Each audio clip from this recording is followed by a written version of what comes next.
Hey guys, Trucking Talk Thursday, but this is in an old school truck. I mean an old school truck. This truck's probably from about 79 to 80. Some of you guys might be able to recognize it. Let's throw the wipers on for you. Well, first I'm actually going to get out of the truck and show you around it a little bit. Some of you guys might not know what this vehicle is. This baby right here is a Kenworth K100. This was the truck of my dreams. So, hope you guys like this. I got a little bit of a topic. Now to the topic. So, we're just going for a quick ride in this truck. Yeah, we'll put it in fourth anyway. And we'll roll.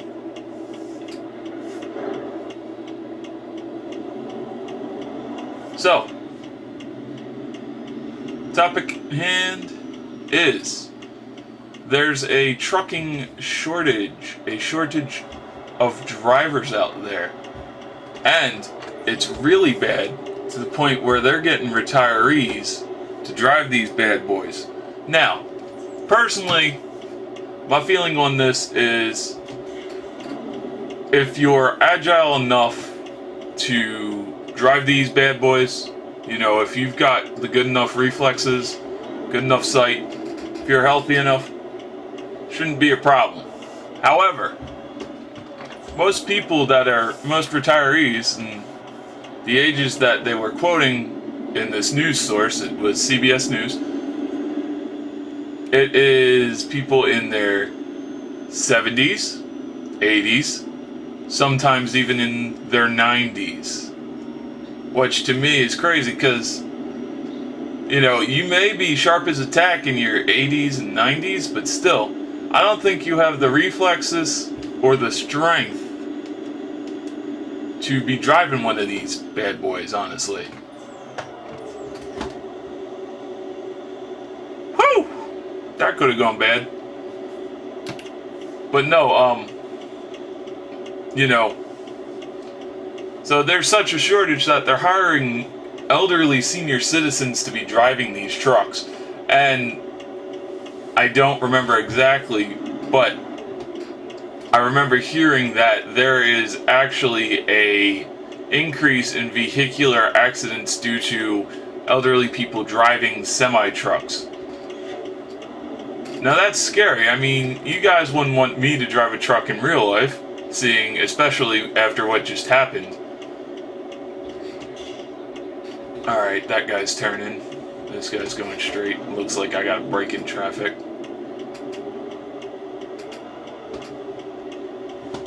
I'm gonna honk at this guy. Come on, go! So yeah, I mean, you know, your eyesight starts going when you get a little older. Things just happen. You start slowing down. But the scary part is that you got people who are in their 80s driving these things, you know, with the slow reflexes. And also, too, trucking in the real world is a very physically demanding job. You know, you need to have a certain amount of muscle tone, you need to have a certain amount of wit, you need to have good reaction time. You know, it's a physically demanding job, so being 50, 60, 70, you start losing muscle tone, you start not really losing your faculties, but, you know, it's something that just happens. The body is like a machine. You can only run it for so long, and then it starts taking a turn for, you know, the worst. It comes to the end. I know this isn't the most positive message, but it's scary. Now, I mean, honestly, I wish I could join in the fun and actually drive one of these in the real world, but I don't have the best track record, so that was actually, I've wanted to do something like this since I was a real little boy. That's how I found my love for trucks. My love with the Kenworth K100 actually came from watching a very corny, poorly done movie called Convoy from 1978. So, and I saw that movie with my grandfather on cable. But that's how I fell in love with trucks. Convoy, the movie, is actually based off the C.B. McCall country western song Convoy from, I believe, 77, 76. But I just find that hilarious that there's such a shortage on truck drivers that they're actually going out to try and recruit senior citizens to drive these road beasts, you know, these kings of the highway. That's the median. So, now my thinking is, if they'll actually hire senior citizens to be driving these, why can't I get in on this? You know, get in on the action. But right now, as it stands, my vision is too poor. My peripheral vision is too poor to actually be sitting here driving a real automobile. However, I don't exactly know that. That's just what tests have seen. I'd like to take a real world experience and try to find an instructor, somebody who will actually take me out in an automobile, a car, like a driver's ed car, and actually see and analyze me, and worst case scenario says, well, yeah, you shouldn't be driving. But so far I only know of about two driving schools that are like that. One is in Virginia, and the other one I believe is in Chicago. Because I have looked into this before, but I just find that slightly humorous that, oh yeah, you know, you're retired, but let's put you in a semi-truck with about 50,000 pounds, you know, several tons of freight. Sorry guys, had to save my camera.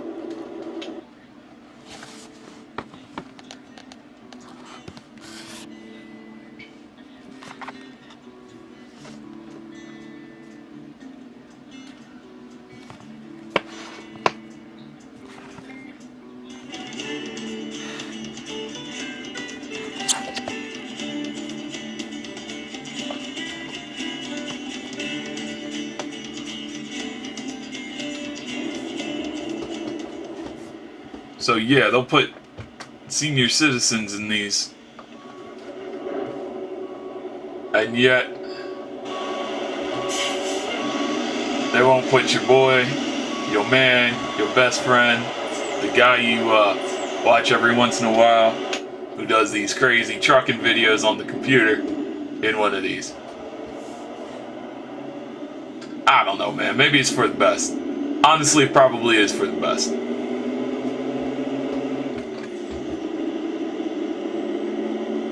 But another thing about trucking was, I grew up, my dad had a 1977 Dodge Lodge with a 452 cubic centimeter engine, like a giant heavy engine in this camper. So of course the only place he could get fuel would be at truck stops. And on vacations, we would always be rolling through a truck stop, and I would always wait. I'd get out, my mom would take me, and we'd walk through the parking lot just looking at these semi-trucks. And I'd always ask my mom, hey, what's this truck? What's that truck? What's this truck?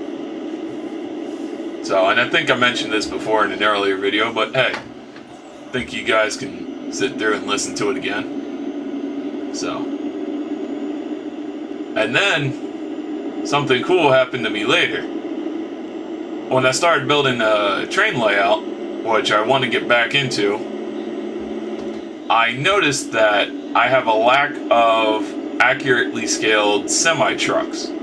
Well, one day I go to the local farmer's market and I see boxes, little rectangular boxes. I'm like, what are those?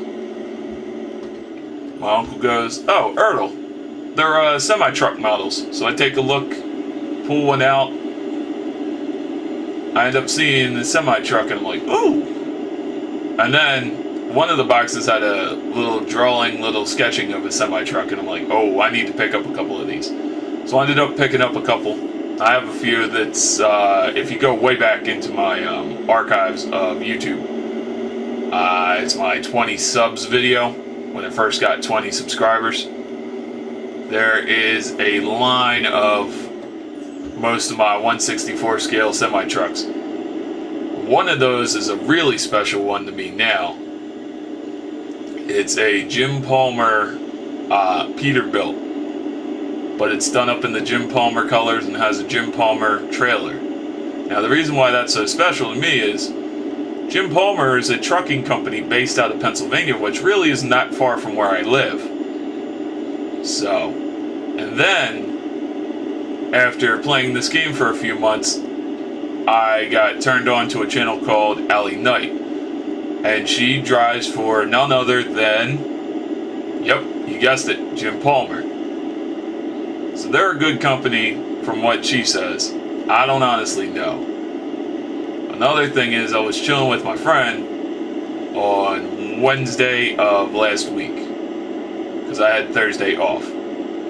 So he's talking, and it just came up in casual conversation. I'm like, "Hey man, you know there's actually like a truck driving shortage? A shortage on truck drivers." He's like, "What?" I'm like, "Yeah." And he goes, "Man, that's something I'd love to do, because the way he's working like a dog, and, you know, they're not paying him to great satisfaction. So, but that could be any job." But he's like, "Yeah, that's something I'd really be interested in."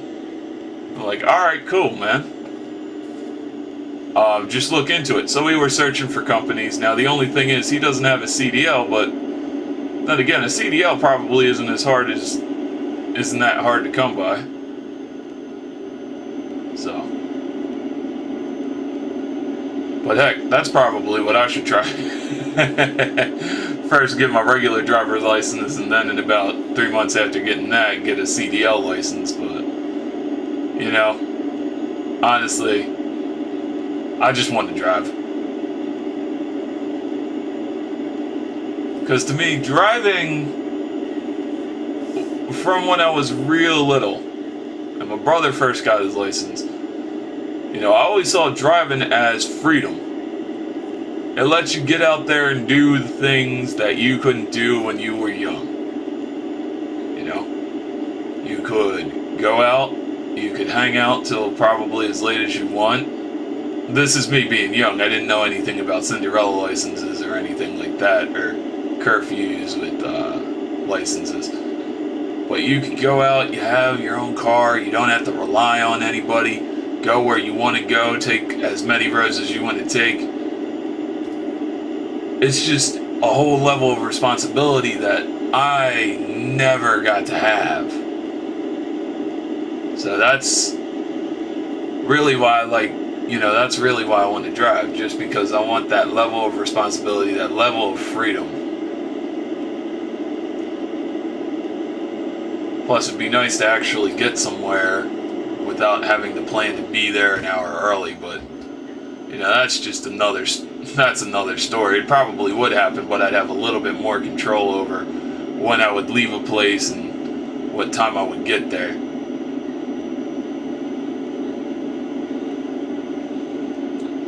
Another thing with driving, since I'm pretty sure most of you can gather, or maybe I've said it, I take public transportation. Now, I take a special offshoot for people with disabilities, and the thing I notice is I'm always watching how the drivers drive. Now, these are automatic vehicles, but half of the people got like one wheel on the steering, one wheel on the hand, one hand on the steering wheel, and then they're, you know, doing the speed limit.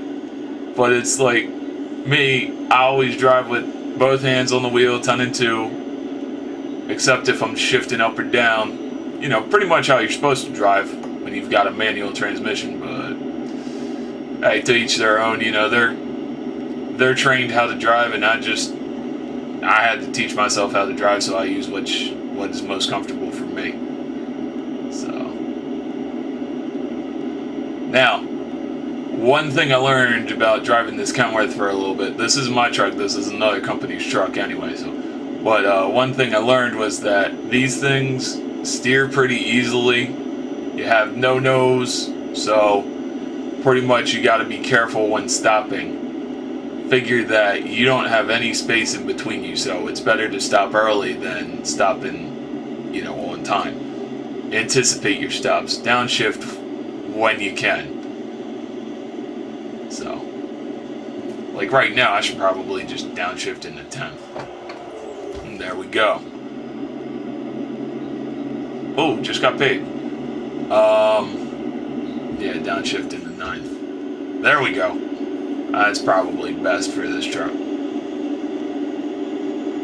Now, being that this is a cab over engine truck, I have gone really fast. I have taken one of these around a turn at about 50 miles per hour. It flipped. That wasn't a fun sight. I had to call a tow truck. I had to abandon the job. Truck was totaled pretty much. So I lost $10,000 on the tow. Whatever the job was worth. So you do have to be a little bit mindful with these.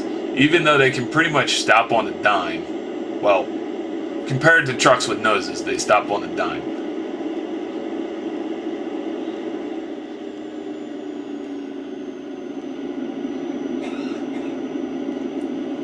So, now, this was one of the first trucks I drove in this game, because I did have the mod, and then they updated the game and the mod didn't work.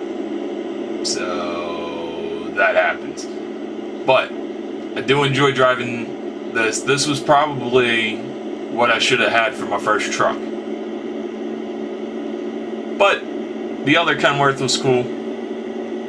The other Kenworth works. I got the driver driving that, the guy I hired driving that. So.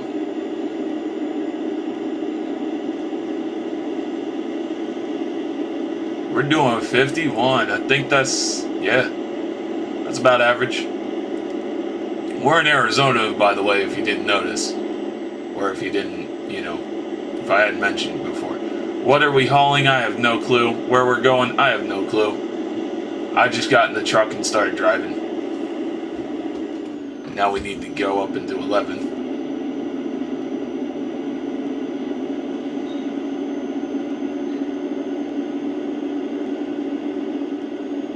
We're getting up there in speed. Speed limit's 55. We're doing 53.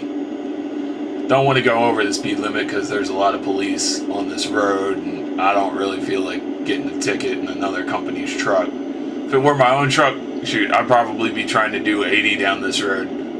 Which, in the Freightliner, Mustang Sally I actually have. Golden Hawk, I haven't had that truck for that long, and transmission's not that big. I have the biggest engine available in it, so maybe I will be able. I think the fastest I ever got that truck into was about 70, and it wasn't a comfortable ride. Things started shaking it kept going every which way.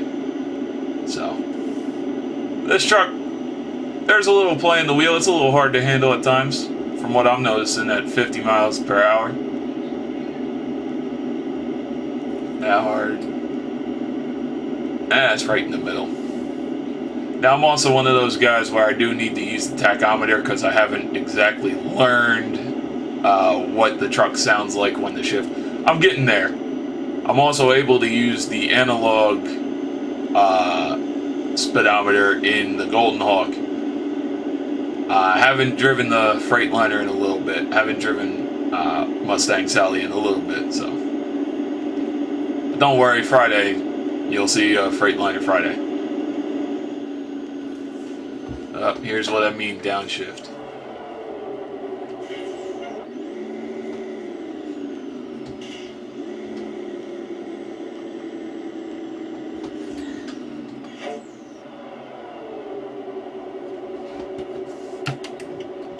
Woo! That was good. I almost thought I was going into him for a second. That's about a 2010 Mustang. Jeez, that would have been bad. But I was able to stop. Worst case scenario, I would have tried to have taken it a little bit further in the turning lane, and I think I had enough room to actually take it into the turning lane.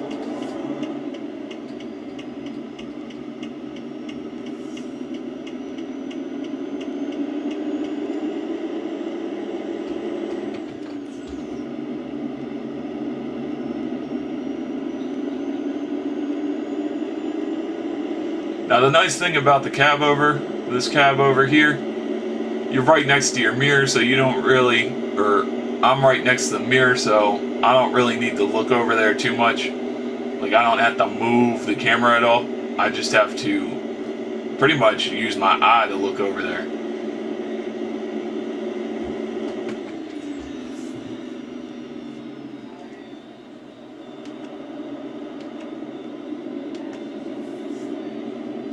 So that's really that.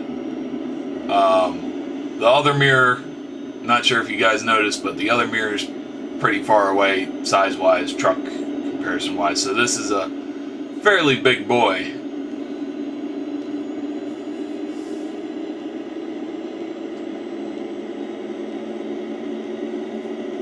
Now, this may be the next truck I own after I buy myself a Peterbilt, and I'm pretty sure you guys, if you stick around, you'll see that video. You'll see a Peterbilt video. Because I want to try and drive, or at least own every truck I can in this game, and then just keep making money. So, time to downshift. That fourth's probably where I need to be.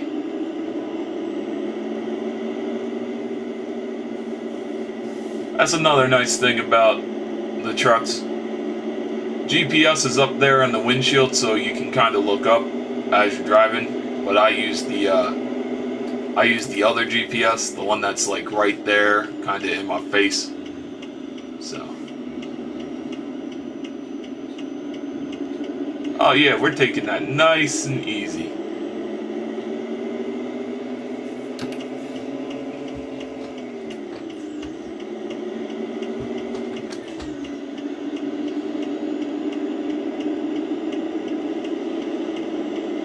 Alright, cool. Nobody in my way. Don't want 13th, want 7. There we go. Now I'm going to be real careful coming up to this turn here. Because I don't know if that's an up, like a up elevation. Yeah, an up elevation or a down elevation. You know, I don't know if that's a positive or a negative grade. Looks kind of like a negative grade. Nope, it's positive. It's going up. It's an elevation, not a decrease. It's an on-ramp. Why don't I just call it what it is?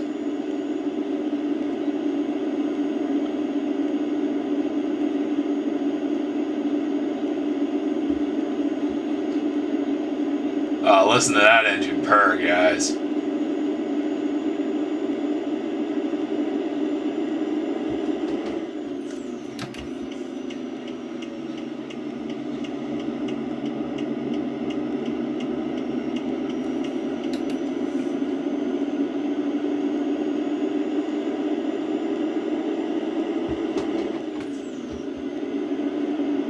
That's it, getting up in the gear, and then the is the switching of gears. But y'all already know that. Most of you guys probably have been sitting next to semi-trucks in the traffic, heard them switch gears, heard them having to jump gears. Now me, honestly, with this game, I don't really have to shift as much as your average trucker. Leave it in about 4th, and that's when I get a good rolling start. The only time I use like 3rd, 2nd, 1st is if I'm going up a hill in San Francisco, or if I'm going up an on-ramp and there's a stoplight in the first one. Otherwise, you get a pretty good rolling start with 4th. In most trucks. Golden Hawk, yeah, pretty much 4th. However, if you're going from a dead stop, like if you just picked up a trailer, she likes to be put in the first, and she likes you to run through the gears.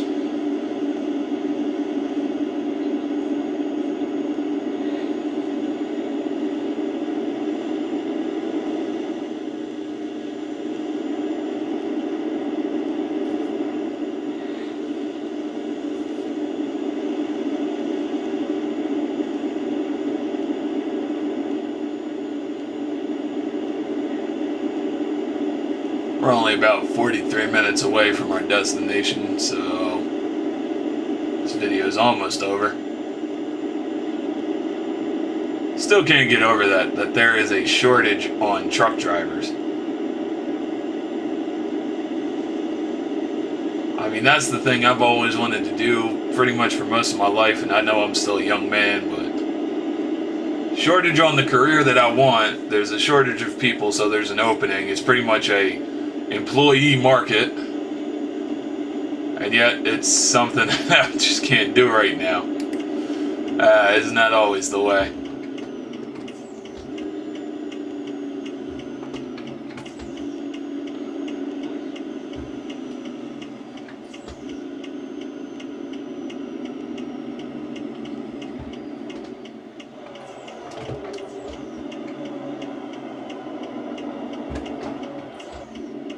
There we go, forethought to do it. Going up this hill. Clutch time, brake time. Nobody's coming.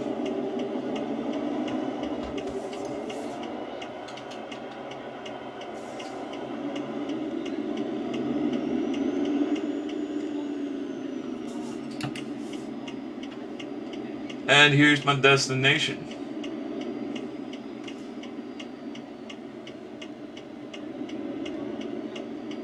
Here we are. I believe this is a Walmart. Maybe it's a Costco.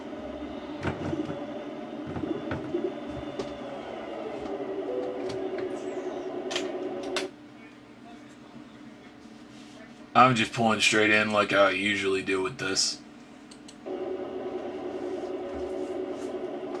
First gear. Four-way flashers on. That second gear. Heard that shifted a little too early. Yeah, second gear is about my speed. It's about perfect for doing these parking lot. The drop-offs and pickups and all that fun stuff.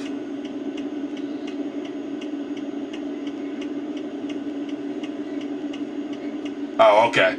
So here's what I mean by the mirrors kind of further away. It's also not pointed in as much into the interior as this one feels.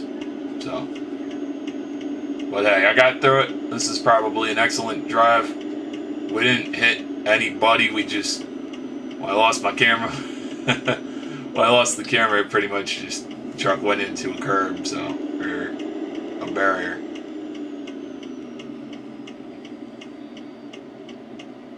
Okay, let's line this up perfect and see if we can get it right in time, right in there on the first shot.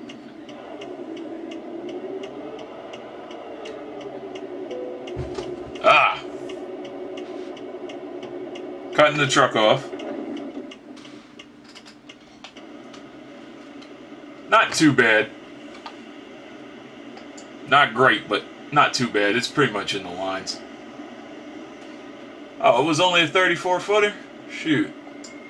Well, time to drop it off.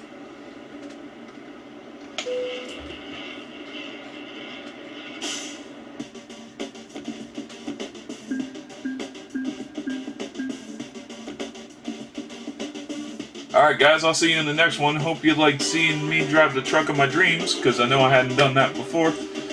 More of these videos to come. And I'm starting a whole range of videos, so don't worry guys, I'll be around. Later!